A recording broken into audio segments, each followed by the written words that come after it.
да изброявам много. Даниел Брайан, да, може да е леко добър, но е ужасен. Държише ужасно, мрази го. Той е един от най-гадните за мен в кетча. Не знам, много е труп. И действа както той реши, не трябва, защото е тъпо.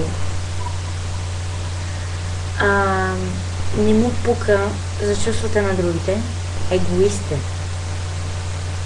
Пълен идиот.